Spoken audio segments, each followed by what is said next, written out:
कल देश में 18वीं लोकसभा के लिए चुनाव की तारीखों का ऐलान हो जाएगा। मतलब आपको वो डेट्स पता चल जाएंगी जब आपको मतदान बूथ में जाकर संसद के लिए अपना प्रतिनिधि चुनना है। कल ही चुनाव आयोग के 2 नए कमिश्नर नियुक्त किए गए थे, ज्ञानेश कुमार और सुखवीर संधू। चुनाव आयोग की पूरी टीम कल आपको बताएगी कि चुनाव कितने चरणों में होंगे, कौन कौन सी तारीखों को वोटिंग होगी, कितने दिनों तक देश में चुनाव प्रक्रिया चलेगी। ये तमाम जानकारियां कल दोपहर बाद आपके सामने आ जाएंगी। लेकिन उससे पहले कुछ बातें पटियाल जो आज ही आपको बताना चाहता है, तो पब्लिक इंटरेस्ट में दर्शकों के साथ उन्हें शेयर करूंगा।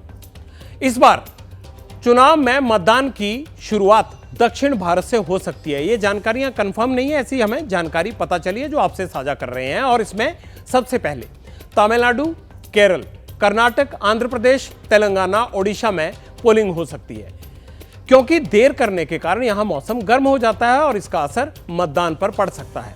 पूर्वोत्तर के 5 राज्यों पर एक चरण में ही वोटिंग हो सकती है। ये राज्य हैं अरुणाचल, मेघालय, नागालैंड, मिजोरम और त्रिपुरा। यानी एक ही दिन में इन जगहों पर सभी राज्यों में चुनाव करवाए जा सकते हैं। लेकिन असम और मणिपुर में एक से ज्यादा फेज में वोटिंग हो सकती है। दिल्ली, पंजाब और हरियाणा में भी एक ही दिन चुनाव हो सकते हैं।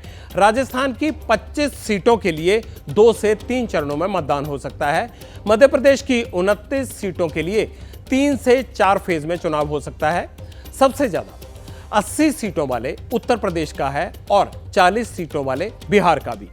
इन दोनों राज्यों में 6 से 7 चरणों में मतदान करवाया जा सकता है। यह हमें सूत्रों के हवाले से जानकारी मिली है।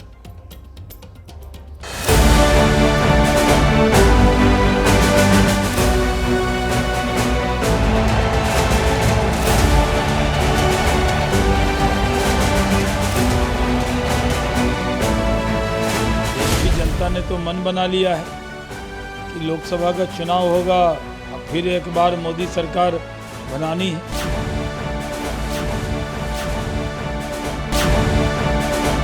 इलेक्शन कमीशन पे हमेशा देश के लोगों ने शक जाहिर किया है, भारत पे दुनिया की निगाहें लगी हैं, तो उम्मीद की जाती कि ये ईमानदारी से और सच्चाई के साथ इलेक्शन हो।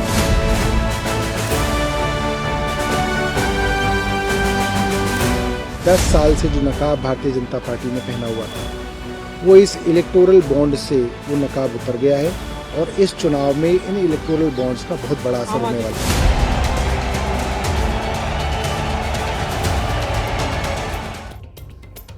कल दोपहर लोकसभा चुनाव में मतदान की तारीखों की औपचारिक घोषणा हो जाएगी। लेकिन पटियाल आपको बताएगा कि चुनाव की घोषणा के बाद क्या बदल जाएगा। चुनाव की तारीखों का ऐलान होते ही देश में मॉडल कोड ऑफ कंडक्ट यानी आचार संहिता लागू हो जाएगी। देश के पूर्व मुख्य चुनाव आयुक्त ओपी रावत से जानिए आदर्श आचार संहिता का मतलब क्या होता है। भारत निर्वाचन आयोग पूरा प्रयास करता है कि सभी दलों के लिए, रूलिंग पार्टी और अन्य सभी दलों के लिए लेवल प्लेइंग फील्ड क्रिएट हो। यही उद्देश्य है आचार संहिता का। इस संबंध में राज्य सरकार के जो लोग हैं, रूलिंग पार्टी के जो लोग हैं, वो सरकारी रेस्ट हाउसेज, सर्किट हाउसेज, उनका उपयोग किसी भी चुनाव कार्य के लिए नहीं कर सकते और उनका उपयोग भी इक्विटेबल तरीके से सबको बराबर बराबर मिले, ऐसी व्यवस्था उन्हें करनी होती है। सरकारी वाहनों का उपयोग नहीं कर सकते, सरकारी खर्चे पर विज्ञापन नहीं निकाल सकते, कोई भी नई घोषणा नहीं कर सकते, किसी भी तरह की नई योजना नहीं लागू कर सकते, कोई भी नया काम नहीं टेंडर कर सकते, जो भी बन चुके हैं उनका इनॉग्रेशन नहीं कर सकते, उनको कोई भी शिलान्यास वगैरह नया नहीं कर सकते। इन सब पर बंदिश लग जाती है। दूसरे लोगों पे भी इसमें बंदिशें हैं, जैसे कि अगर किसी की आलोचना करनी है कैंपेन के दौरान तो वो पॉलिसीज की करें, प्रोग्राम की करें, उनकी फेलियर की करें, लेकिन किसी भी व्यक्ति का व्यक्तिगत चरित्र हनन, उसकी कोई बात अपने कैंपेन में ना डालें। देश मतदान के लिए तैयार है, आप अपने प्रत्याशी का चयन करेंगे। तो पटियाल ने सोचा क्यों ना आपको बता दिया जाए कि पिछली बार आपने जिन्हें चुना था उन्होंने संसद में आकर क्या कुछ किया। सांसदों का ये रिपोर्ट कार्ड हमने वोटर्स को अलर्ट करने के लिए तैयार किया है। संसद में मुख्य काम बहस होता है। आपको सबसे पहले बताते हैं कि संसद में किसने कितनी बहस की और कौन हंगामे में लगा रहा। हमने इसे 3 हिस्सों में बांटा है। सबसे पहले पोस्ट ग्रेजुएट सांसदों ने संसद में औसतन 59% बहस में हिस्सा लिया। ग्रेजुएट सांसदों ने औसतन 47% चर्चाओं में हिस्सा लिया और 12वीं पास सांसदों ने सिर्फ 34% बहस में हिस्सा लिया। अब मैं आपको राज्यों के सांसदों का रिपोर्ट कार्ड भी दिखाता हूं।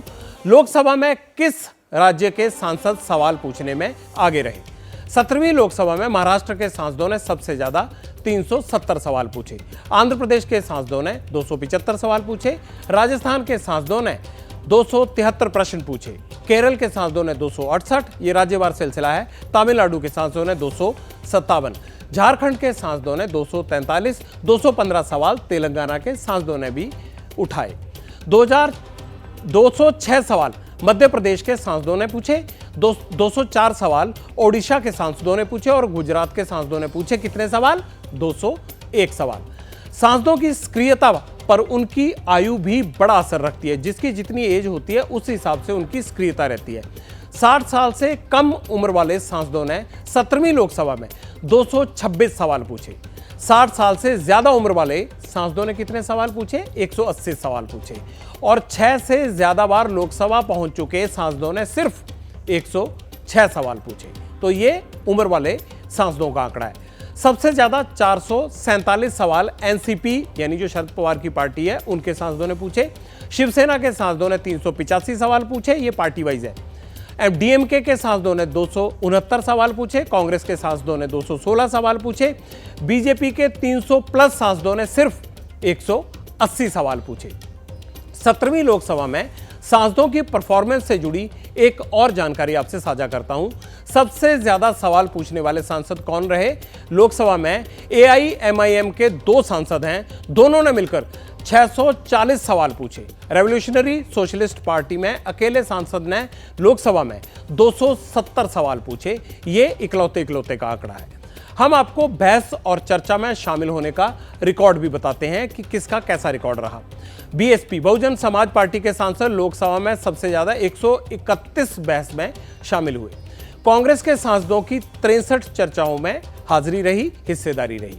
बीजेपी के सांसद 39 चर्चाओं में शामिल हुए। जेडीयू सांसदों ने 38 बहस में हिस्सा लिया और टीएमसी के सांसद 29 चर्चा में शामिल हुए।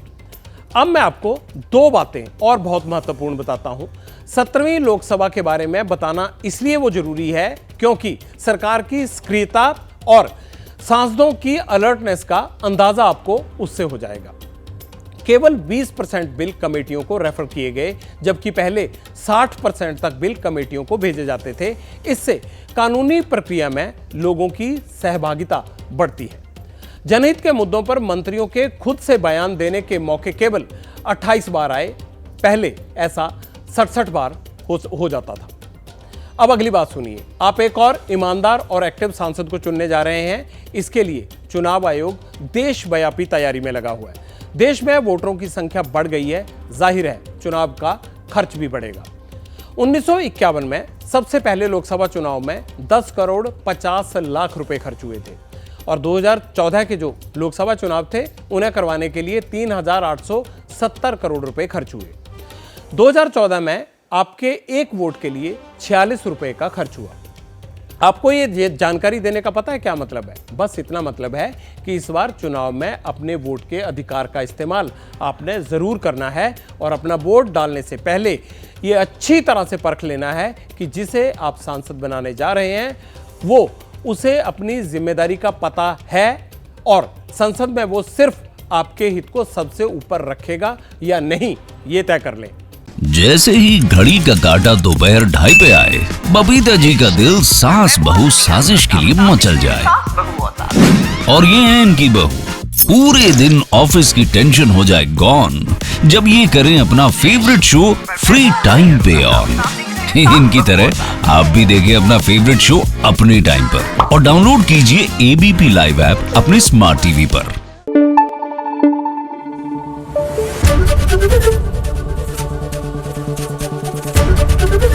एबीपी न्यूज आपको रखे आगे।